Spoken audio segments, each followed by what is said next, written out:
প্রিয় ভিউয়ার্স, আসসালামু আলাইকুম। আশা করি সবাই ভালো আছেন। তো আজকে আপনাদের সাথে কথা বলবো মালচিং পেপারে মরিচ চাষ করলে কী ধরনের সুবিধা পাওয়া যেতে পারে। তো তার আগে আমি আপনাদেরকে মালচিং পেপারে মরিচ গাছের যে গ্রোথটা সেটা আগে দেখাবো। তো আমার সামনে আপনারা যে গাছটি দেখতে পাচ্ছেন এটি কিন্তু সুস্থ সুন্দর একটি গাছ। এতে কিন্তু প্রচুর পরিমাণে জোয়ার এবং কলি আছে।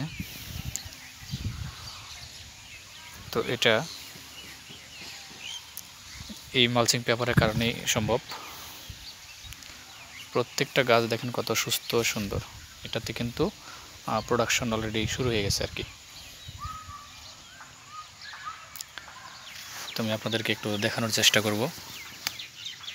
এই হচ্ছে প্রোডাকশন, অর্থাৎ মরিচ। এ হচ্ছে জোয়ার, প্রচুর পরিমাণে গাছে কিন্তু জোয়ার আছে। তো মালচিং মরিচ চাষ করলে যে সকল সুবিধাগুলো আপনারা পেয়ে থাকবেন সেটা হচ্ছে আপনারা যে খাদ্যটা দিবেন সেটা পুরোপুরি গাছ খাবে এবং সবসময় মাটিতে আর্দ্রতা থাকবে, অর্থাৎ মাটিটা সহজে শুকাবে না। অনেক ক্ষেত্রে দেখা যায় তাপমাত্রা যদি বেশি হয় তো সেক্ষেত্রে আপনার মরিচ গাছ অনেক ক্ষেত্রে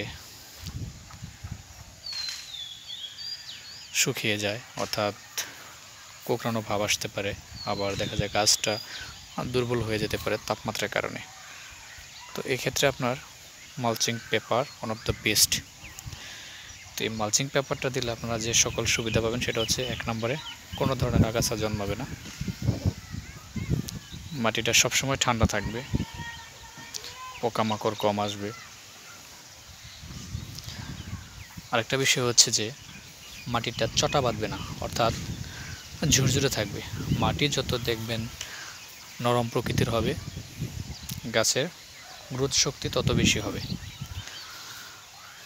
আরেকটা বিষয় হচ্ছে মালচিং পেপারে যখন মরিচটা চাষ করা হয় তখন রোগবালাইটা অনেকটাই কম আসে।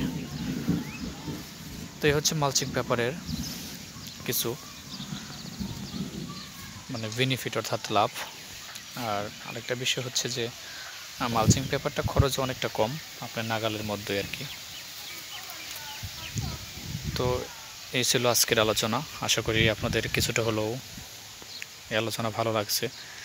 তো যারা মরিচ চাষ করেন তারা এভাবে মালচিংয়ে চাষ করবেন। আর কোনো ধরনের তথ্যের প্রয়োজন হলে অবশ্যই আমাকে ইনবক্সে নক করবেন। আমি আপনাদেরকে কিভাবে চাষ করতে হয় এসব বিষয় নিয়ে আলোচনা করে বুঝিয়ে দেব। তো সে পর্যন্ত সবাই ভালো থাকেন, সুস্থ থাকেন। আল্লাহ হাফেজ।